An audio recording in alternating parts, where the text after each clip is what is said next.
Guys, welcome back to another video, and today we are going to be going over several different moves the Saints have made. Okay, several. All right, and let's start off with the obvious one. New Orleans Saints kicker Blake Grupe is out the door. Bye. We waived him. Now we're waving him goodbye. And here's why we wave him goodbye. Because if you look at Blake Grupe this season, he is 38th in the league in field goal percentage. And there's only 32 NFL teams. Means backup kickers are kicking better than this man. Kickers that just got signed to different teams are doing better than him. So it was just a matter of time before he got cut. Like the thing with Blake Grupe, it was never like I understand. Look, I understand people want to root for an underdog story, and Blake Grupe, I think if he worked out, would have been an underdog story. 5'7", he can make field goal. He's a guy where it's like it's hard to describe. Like, he's 5'7", getting stopped by a security guard because they thought he was a fan and not a player. Blake Grupe, loved the city of New Orleans. But it just gets to a point where we can't have you on the team. Like, let's look at his stats throughout the season. Week 1 against the Cardinals, he was 2 for 3 on field goal attempts. You lost that game 20-16. So you would have had if he would have made that field goal that he missed, you would have had a chance to go down the field and kick a go score a game-winning touchdown. But he was 2 for 3. His longest was a 36-yard field goal that day and was 66.7% that day. Week 2 against the 49ers. All right. He was 0 for 1.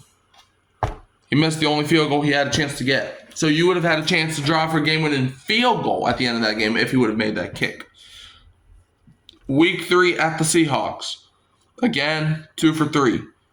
Longest was a chip shot 27-yarder and got 66.7% on field goals.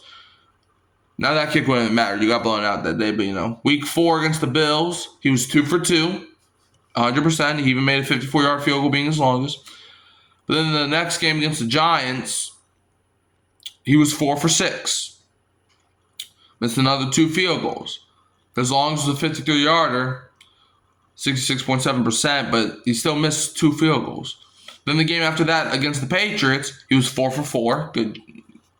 That was probably his best game as a kicker. He was 100%. Longest was a 54-yard field goal. Next game against the Bears, he was 0 for 1. Then against the Buccaneers, 1 for 1. Made the only kick he attempted, field goal wise, got 100%. Longest was the 48-yard field goal before halftime. Then the game after that, we played the Rams, where he was 1 for 1 again, 100%, as long as it was 39-yarder. And then it was like, okay, we might got something. Because then against the Panthers, he was 1 for 1 again, 100%, long as being the 20-yard field goal. But then you played against Atlanta where you were 1 for 3. Your longest was a 33-yard field goal, and you were 33.3%, and probably your worst game as an NFL kicker. And if we go over like the previous seasons, in 2023, he was 30 for 37, his first season with the Saints.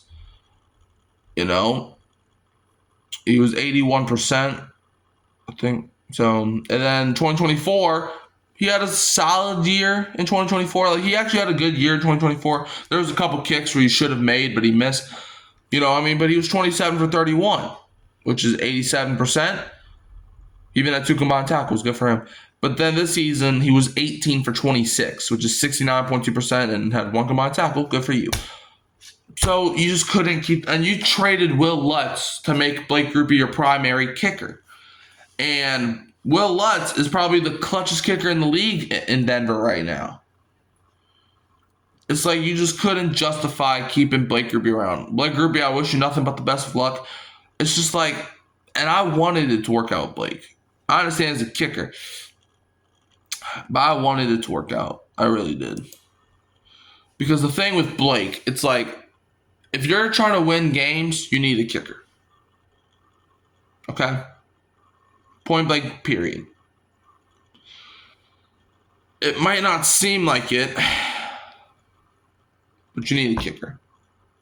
Now, I will say this. With Blake. I don't understand why he was on the team for as long as he was. Like, and I'm not gonna lie, if you told me we would cut him during the season, in the preseason, I'd be like, are you out of your mind? This dude can't miss a kick. Fool's gold, though. It's just fool's gold. All right, let's move on to the next guy.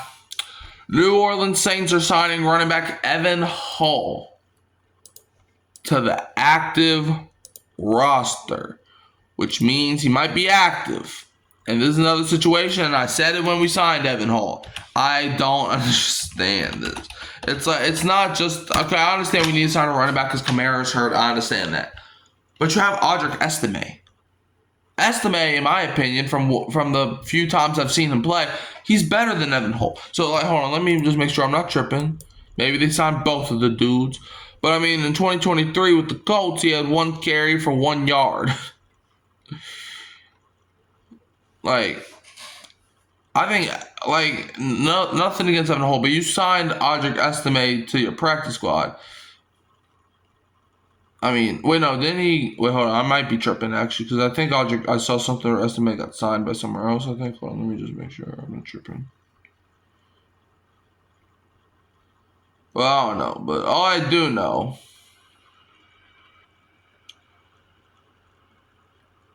even if he did get signed somewhere else,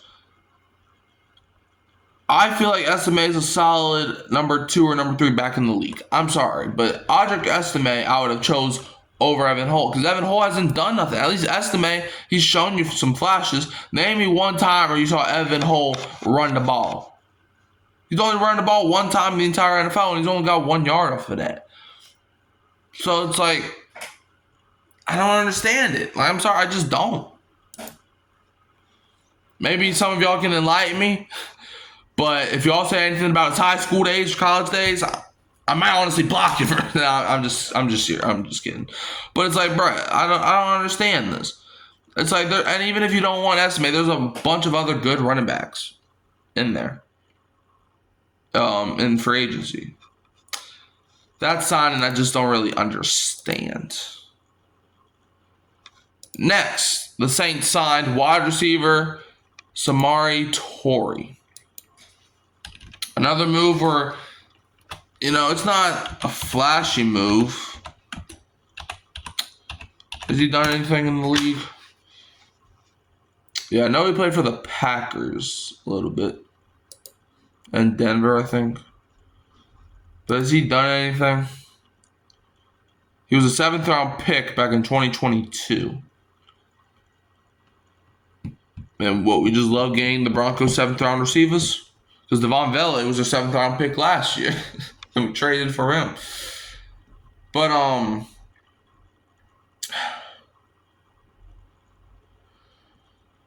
now this move, I feel like, was inevitable for the Saints to bring in another receiver, but it's another move where it's like, I mean, there's like better receivers out there. Like, you could bring Michael Thomas back from the dead. Like, there's like,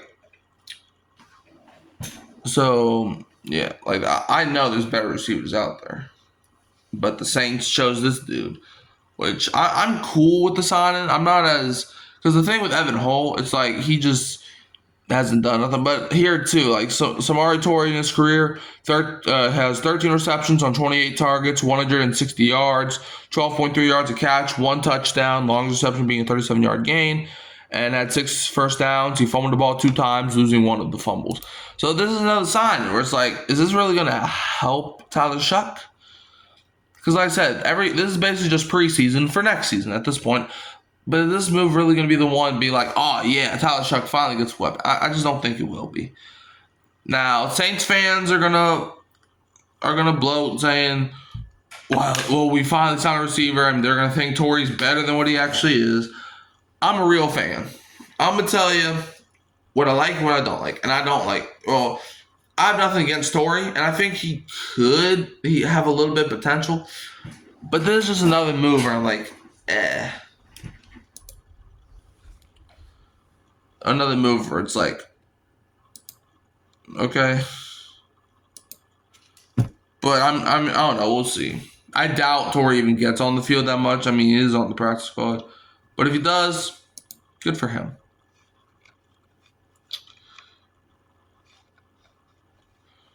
Next signing. Hold up, give me 1 second. The Saints, look, they were not done. They were not done, man. We also got to talk about the Saints signing running back Ian Wheeler to the practice squad. Now, this move,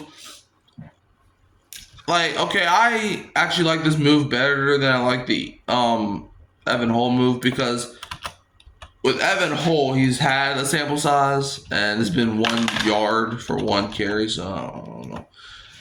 Take that for what you will. But Ian Wheeler, how's he doing?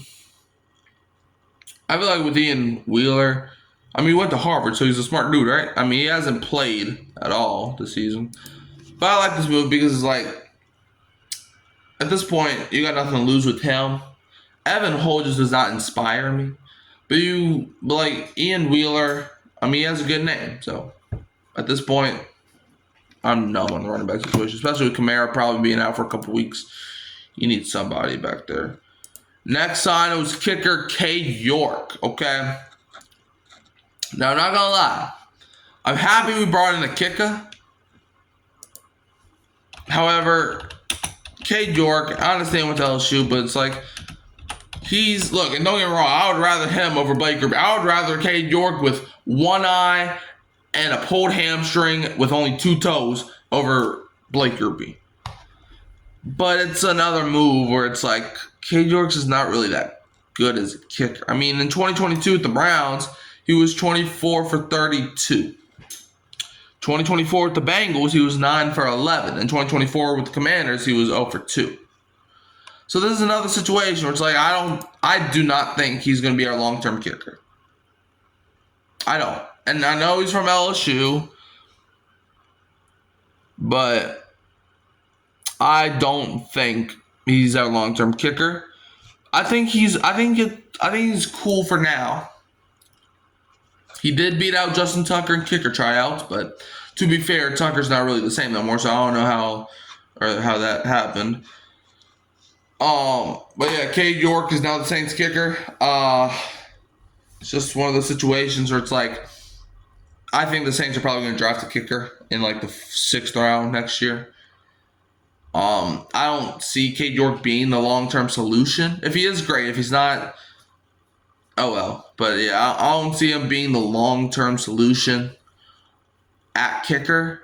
But I think for now it's cool. So a lot of the Saints moves. The only one that I really liked was the Ian Wheeler signing, because if he works out, great, because he has a great name. But if it doesn't, it's probably not going to work out. I mean, he's probably not even going to get on the field.